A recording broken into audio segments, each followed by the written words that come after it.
Expires August 1st of 2023.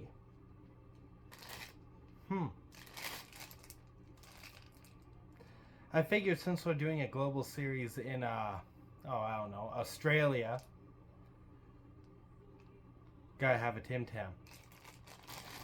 And with that being said, there we go. There we go. Come out here, you chocolatey goodness. Son of a gun. There we go. Gotta love it. I'm going to pick 1, 2, 3, 4, 5, 6, 7, 8. Clayton Keller, number 9. Maybe. There we go. Oh, she's melting.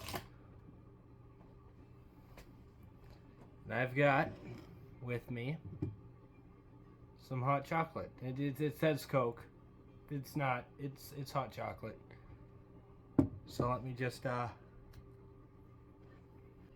Okay. If anyone is familiar with a Tim Tam Slam, you bite off the corners, like the opposite corners.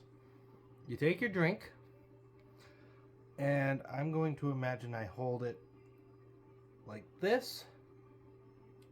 Put in.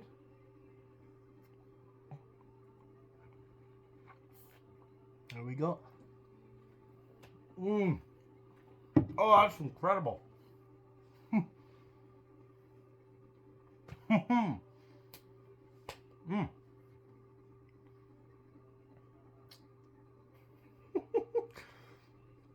Oh man, I'll give that point to the Australians. If you haven't heard of a Tim Tam Slam, don't know what to tell you. They're good. Oh, I might have another one.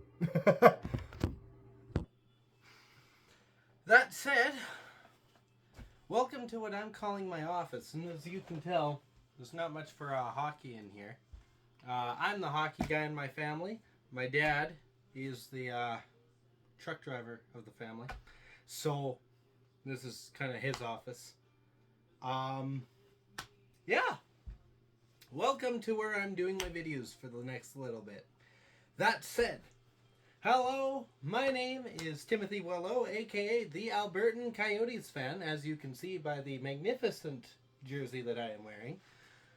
And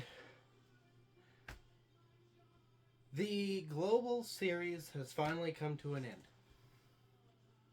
And unfortunately, the Coyotes did lose. They lost 3-2 in regulation, and they did hold a shootout, which they also lost. And we're going to get into it.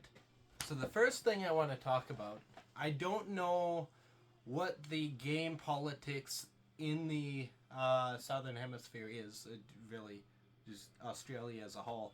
But there was a player from Collingwood that did the ceremony drop, like the puck drop. And all you could hear throughout that arena was just constant boos. Like jeers, booing. You had the odd clap here and there, but it might as well have been Bettman walking into the Toronto Maple Leafs barn. That's how loud the booing got. So, clearly, it's not the player that the NHL should have picked, but, I mean, with the way that the NHL seems to want to go with certain things, this move doesn't surprise me in the slightest. That said, early on in the game, and I'm talking like within the first few minutes, and I wish I could get some screenshots on here for y'all, but I tried. Sportsnet Plus doesn't like screenshots, so I'm going to have to find a way to get around that. This is my second video. I'm figuring out the kinks as I go. Barrett Hayton takes a tripping penalty, and it's pretty blatant. I mean, he falls over, and then the Kings player falls over. It's a trip. So the Coyotes start off on the penalty kill. But one thing that I did like about the penalty kill that we had, and we'll get into a bit more on this penalty kill and the whole situation as a whole, the Coyotes had a really good sense of keeping to the net and making sure that the lanes were filled with their sticks. Like, their stick position was incredibly on point tonight. I mean, there were obviously points where they weren't on point, but we'll get into that a bit later. For the first period, everything was looking actually really good. And we had a goal in the first period. But before we can get to that, I need to talk about Vejmelka for that first bit in the game. Now, Connor Ingram played last night. I talked a bit about that. And the big difference between Vejmelka and Connor Ingram, and today Vejmelka had to find his positioning again. Vejmelka likes to play the puck. He likes to lead the net. He likes to help out the team a bit more than Connor Ingram, who's got that bungee cord tied to the back, which connects to the net. So he very seldom leaves. It was interesting to see, especially as the game went on, just how comfortable Vejmelka was leaving the net to play the puck, especially in power play situations. But for the first 10 minutes of the game, Vejmelka seemed very loose, I think is the right word. He was kind of all over the place. He wasn't tracking the puck nearly as well as Connor Ingram had been. There were some chances where the Kings had some really good rebound opportunities, but the Coyotes managed to stave them off, which is extremely good on the Coyotes' note. And then a little bit down the line, Clayton Keller interferes with Gavrikov. So Keller's coming into the zone trying to, he's trying to make a play. Puck's gone. And Gavrikov is trying to enter the zone to, help along his team. And Keller just kind of gives him a bump. That's interference. He's hauled off to the box. Keep in mind that is the second power play for the Kings. And as we get into the second half of this first period, this first frame, the Coyotes started to figure themselves out a bit. The game started off, I think there came a point, I believe it was 9 shots on no shots in favor of the Kings. And the Coyotes spent that second half of the frame catching up to the Kings. There was a point where they were tied in shots. I think that's a testament as to what the coaches want the Coyotes to play at. I think he wants them to wait out the opposition. And a lot of that comes in the fact that the Kings got tired. The Coyotes were holding a tight defense. They were doing a lot of work, but they weren't, rushing down the ice. They weren't making these big plays. They were just trying to keep themselves coordinated to help their goaltender out. And then as soon as they saw the opportunity that the Kings were getting tired, they started rushing the zone. And they rushed the zone hard. There was a point, I think it was at 8:10 or 8:20, where the Coyotes had one heck of a chance. I believe it went from the left side up to the center to the right side for a one-timer, and the goaltender managed to snag it before it went into the net. And in hockey fashion, you don't, chop at the goaltender. And I think it was Dursey who chopped at the goaltender. And then Matt Dumba ended up getting hauled off to the box as well.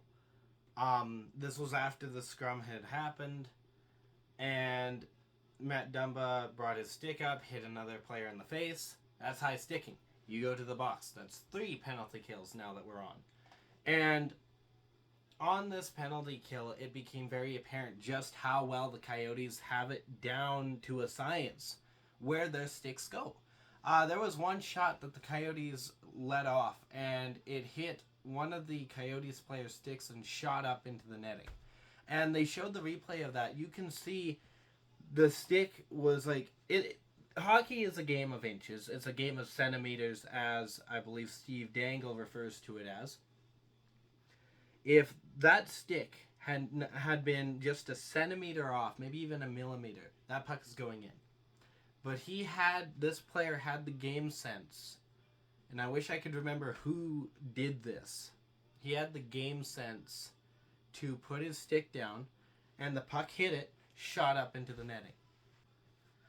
So for the first period, the overall story seems to be that the Coyotes wake up a bit in that first frame, in that first half of the frame, and then they get going. It's like a fresh scoop of coal gets shoved into the burner, and they're off and running. And on some cases, I like that. I like that idea of feeling out the team that you are playing against so that you don't get burned too early. The problem I see with that is, like, we play, for example, we play against Edmonton, and they've got that line. I believe their starting lineup this year is going to be McDavid, Brown, and Evander Kane. And McDavid himself is a bit of a danger zone. It's McDavid. And if we give him too many opportunities to get into our zone, he's the kind of player that will make us make mistakes. And that poses a bit of a threat for when we decide, okay, let's play a strict defensive game and worry about the offensive later. Because when McDavid is on the ice, all he cares about is offense, and he will skate through anyone's defense. It doesn't matter how fortified it is. But there was a goal in this period, and it was a Coyotes goal. Face-off is dropped to the left of, I believe at this point it was Cam Talbot. And the Coyotes win the draw. It goes back on the right side if you're talking about the Coyotes. It's their right, Talbot's left. Trying to keep this in my mind is going to be difficult, so I'm going to talk as if I'm the Coyotes. So it goes back to the right side of the blue line. And Keller ends up receiving the puck from the defense, who passes it up to Barrett Hayton. And Barrett Hayton,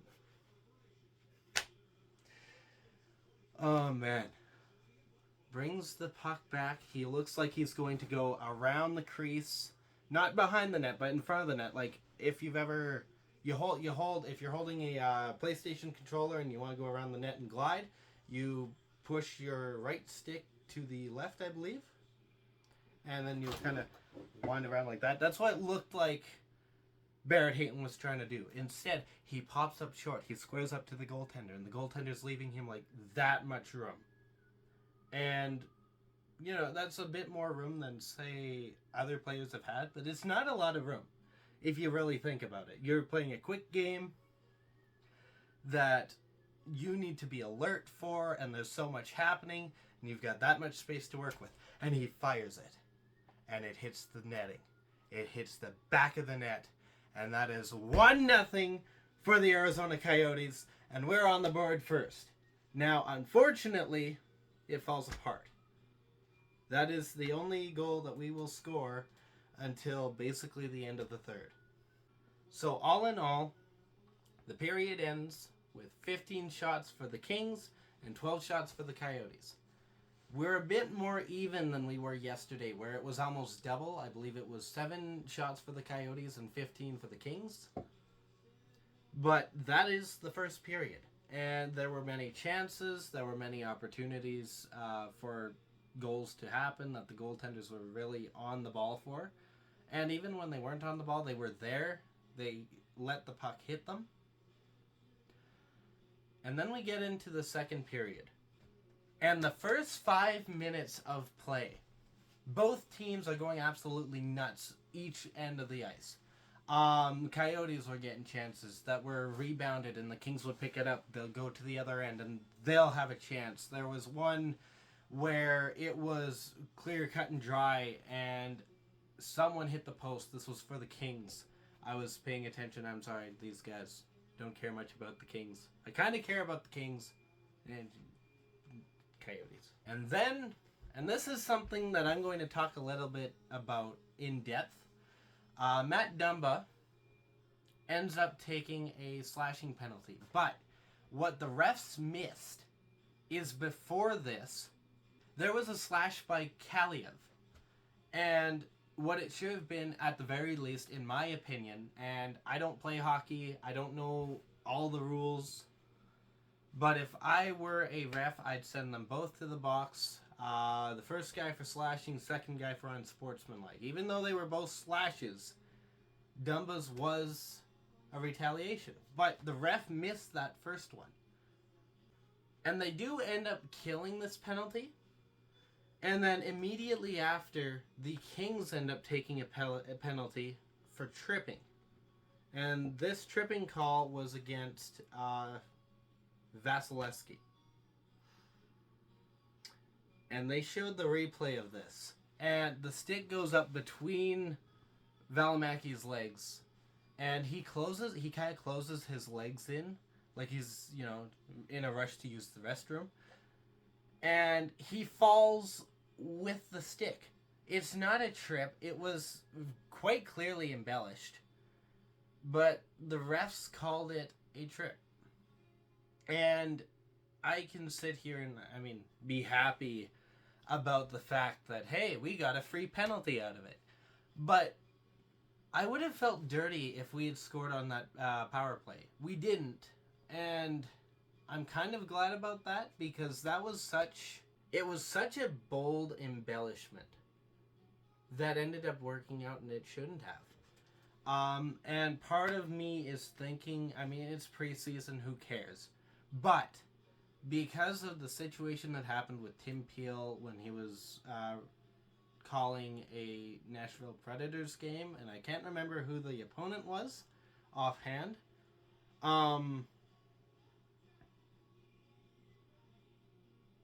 it's hard to look at this in such a way that it wasn't a makeup call. And I'm not saying it was. I am not by any means calling out the refs, especially not in a preseason game, for, throwing a call our way because they missed the slash per se on Dumba. Against Dumba, I should say. But the integrity of the referee units has been compromised, and it's been compromised for quite some time. For one, they do not get to be held accountable. They don't get to go in front of the press. They don't get to be asked questions. Whatever they say is rule by God at this point. And some of the refs, they're fine. Other refs are Tim Peel. And others, but Tim Peel. So,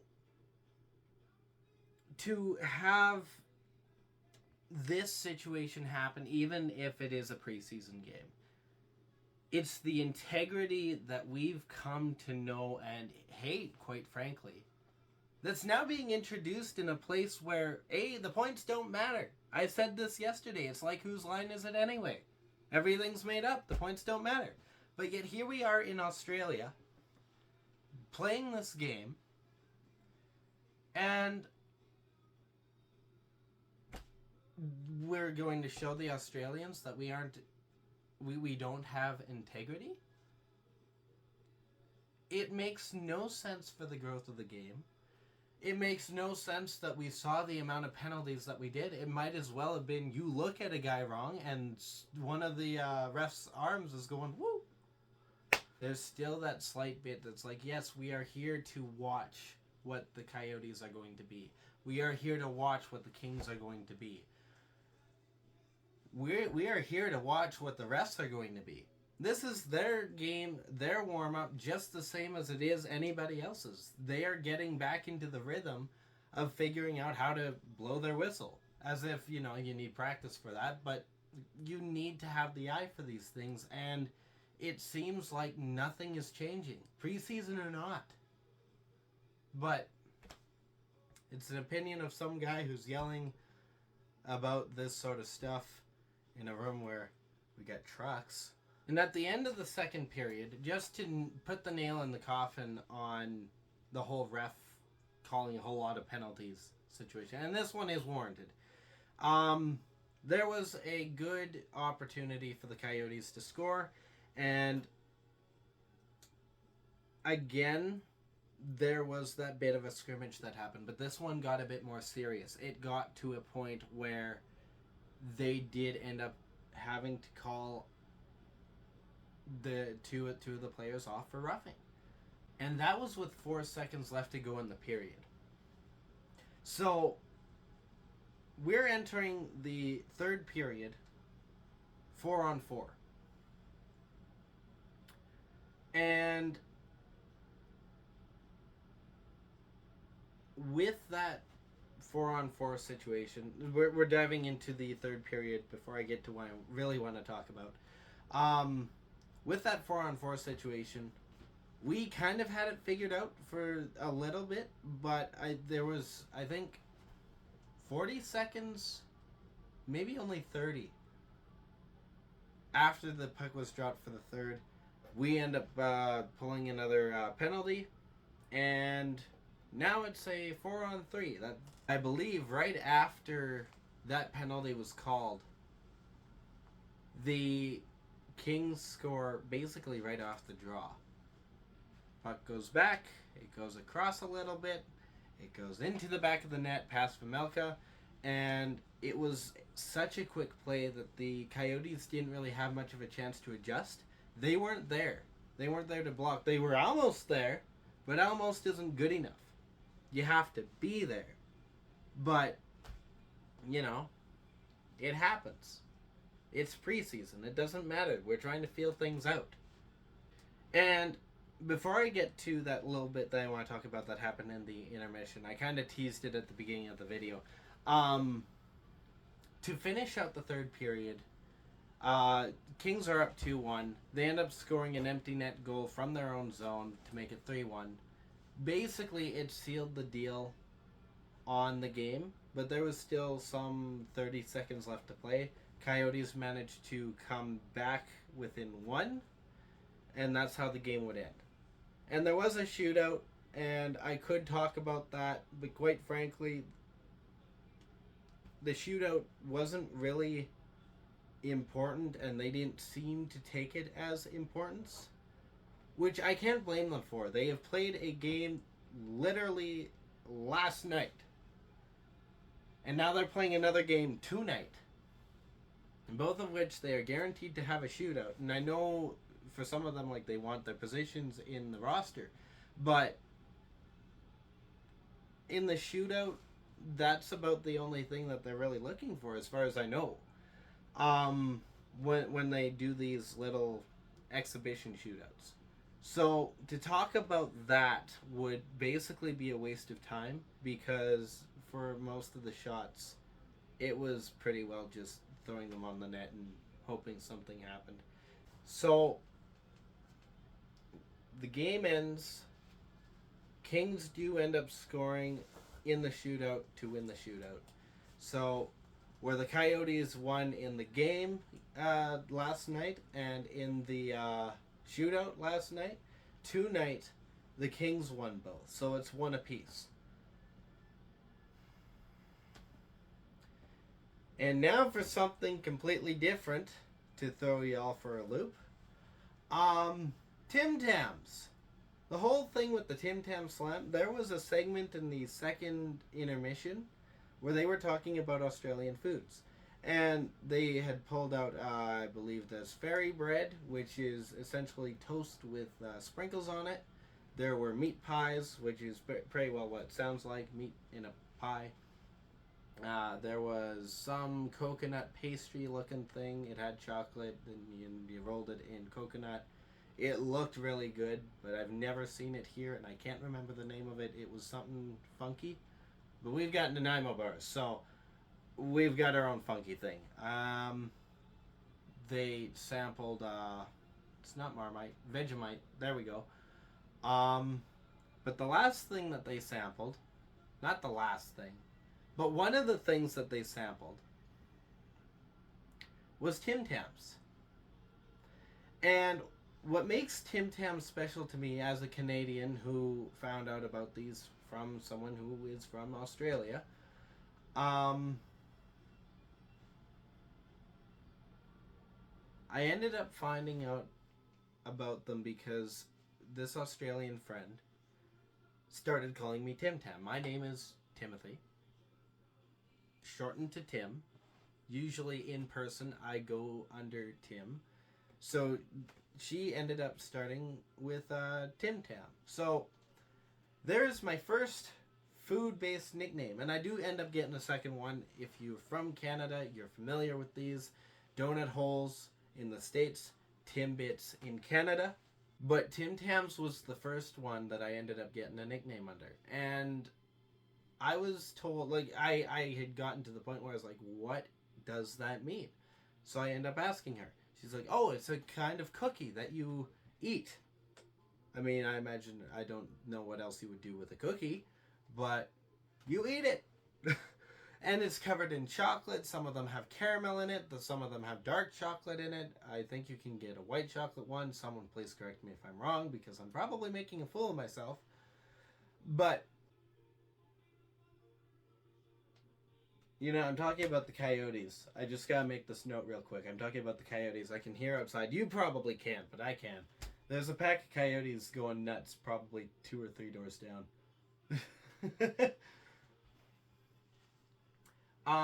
That being that whole segment aside,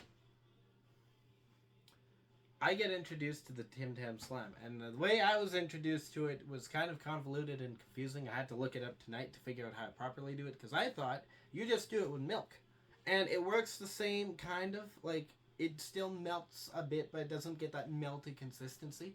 If you have a chance, Tim Tams are available in most stores in Canada. I don't know about the United States, as much as I cheer for a team that's from there. I have never been there. But if you get a chance, make some hot chocolate, bite off the corners, kind of like I did. Use it like a straw, and as soon as you get that first bit of the liquid, immediately you pop that in your mouth. And I promise you, it is the most surreal experience you're ever going to have when it comes to food, because it's a cookie. It's solid. But as soon as you do this, it turns into basically this gooey mess. And I think it's absolutely incredible. To close things off, Tim Tam Slam's good. Tim Tam Slam's good. Tim Tam Slam's good. Coyotes' performance tonight, not as good. Yotes lose 2-3 against the LA Kings. And I'm happy that I at least got to cover a win. And I won't see you guys until probably October 13th. And by that time, I'm hoping to have this stuff figured out. And probably also have more space so I can, goof around just a little bit more. So, we'll see how that goes. In the meantime, thank you all for watching.